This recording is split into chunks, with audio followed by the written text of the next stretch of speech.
Good morning. I'm Shannon May, and I'm the co-founder of Bridge International Academies. To be able to explain to you a bit of why Bridge exists, I need to ask you a couple questions.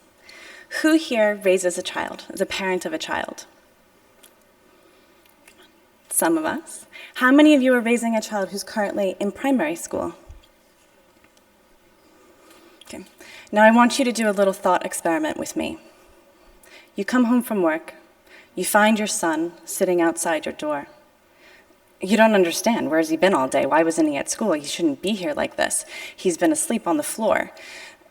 He says to you, I don't know, I came back around 9 in the morning. My teacher wasn't there. What was I supposed to do? You're like, just go to school, study, learn. Next morning, you kick your kid back off to school. Months go by. You assume everything's going pretty well. Your child gets their report book at the end of the year. You're making dinner. You ask him, hey, can you tell me your grades? Read me what your teacher said. What's going on? Silence. Did you keep skipping school? What's wrong? You don't want to tell me what happened? And your son says to you, I don't know. I can't read it. And he's at the end of grade 4. He's been in school for 4 years, and he still can't read. Something's got to be terribly wrong. So you decide you're going to take time off from work. You're going to lose money. You're going to go to school. You're going to try to figure out what's going on. You go to school the next day. You find your teacher for your son. You say, what's happening? What can we do? She says, well, I'm not very motivated. You could pay me a teacher motivation fee, and then I might find time to pay attention to your son. Now I have to find more money. I have to find how I'm going to pay this teacher, or else my kid's going to be totally ignored. Now I go to the head teacher to be like, is this really happening to me? Am I really supposed to pay this teacher a motivation fee to get this done? And is your teacher even there?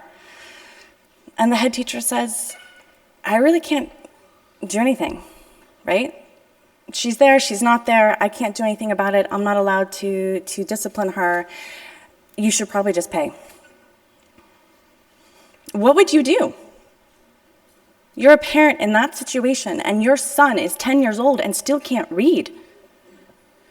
Now think about what many of us in this room probably already do know, which is that exact situation is happening to 130 million children globally today. This is not a one-off. This is not happening in one village or one country. It is happening everywhere. We're failing our kids. But many parents are saying, that's not okay. My child needs to be able to go to a great school, and just because I live in possibly an area with conflict, or it's been marginalized, or it's low income, I deserve better. I deserve a school where teachers are there every day, where there's content every day for every subject, for every grade level, and that where I as a parent am welcomed and I'm expected to contribute, and where that school is existing for one purpose only, to ensure that these children are able to learn, are able to grow in confidence. And that's what Bridge exists for. We partner with parents globally. So far, we've partnered with parents in 3 countries, in Nigeria, in Uganda, and in Kenya, to ensure that their children get a world-class education, and that their children shouldn't be limited by the arbitrariness of their own parents' income.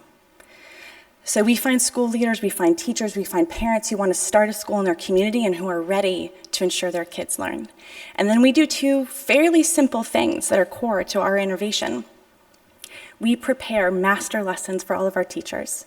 Every teacher has a lesson that's had 10 to 15 hours dedicated to it.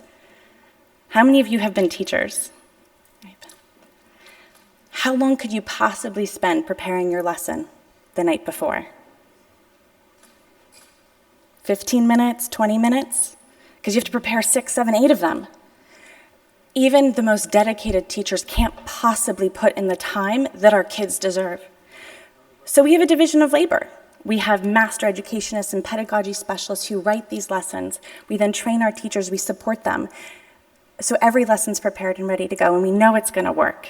We then publish them digitally. You can see the tablet in this teacher's hand. That enables us to do many things. Not only to change lessons, as we find they could be better, but it enables us to even engage our teachers in feedback. We send them messages, they send us messages back, we hear what they think of the lessons, and we can help support her in all of her decisions throughout her day And we can get all of the assessments back from the children, so we're learning over time how to get kids to learn more. By doing that, for example, last year, we tracked almost 1,000 of our teachers. We did what's called a pupil growth model to actually see what's the value add for each teacher in each classroom for their children. By doing that, we were able to find, even with all the same resources, of course you still have teachers who have different effects. You have your outliers on the low side and the outliers on the high side who are doing amazing things. We then watched all of our teachers so that we could bring those lessons back into the classroom. And we found really core things that will make all of our teachers better that we can emphasize more in training. A lot of those things are things we're already doing in our preschool classes, but need to really pull across more of our grade levels. So one-on-one assessments for children, practical learning tools. When you're learning mathematics, particularly in many areas with limited financing, you end up just doing it on paper, on the blackboard. It's 2 + 2 or 3 × 3. Getting physical items into a child's hand makes a radical difference. And we've been able to prove that through many randomized controlled trials in our own schools to drive for learning gains. We've also been able to see that it's core to getting kids doing, not just listening. So one of the things that we worked on last year, and Jordy, who I see is here in our audience, is our innovation manager, and he helped set up a cross-age tutoring program where we had older children in primary tutoring younger children in mathematics.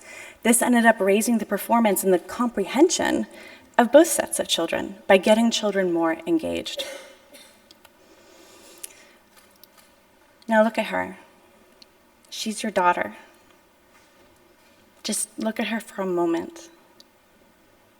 If you were a parent in rural sub-Saharan Africa, and that's where you're living, and she's your little girl, what the Global Monitoring Report is going to tell you is that it's going to be 80 to 100 years until she gets the same quality education as a boy in a city. I don't want to live in that world. She doesn't deserve to live in that world. But we can change that. That 80 to 100-year timeline is about staying with the status quo. It's about saying we're okay with how things are. But I'm not. And Bridge exists to say, let's change it. Let's have everyone focused on one thing, what gets a child to learn, and let's be willing to experiment, try new things, and just engage with her. So that one day, and when we talk about it at Bridge, we say it's not one day, it's not 10 years from now, it's not 80 years from now, it's today. Today, we're going to ensure every child has the best learning environment they can, and their parents' income shouldn't limit it. And what we're so proud of is that by doing that and partnering with hundreds of thousands of parents, we've been able to prove that financing isn't actually the limit to a world-class education. We spend, because it's all our parents can afford, less than 30% than what the average developing country spends per child on primary education. So everything we do can be done by government systems and other organizations. So we're looking forward into our next 5 years of partnering with governments, working with progressive governments, both in Nigeria and India, to see how we can bring our lessons into the public sector. So before you go today, my one challenge to you all, if you think about what you're going to do, think about your organization, how much change are you willing to drive? Don't let her wait 100 years. Thank you. Thank you, Dr. May.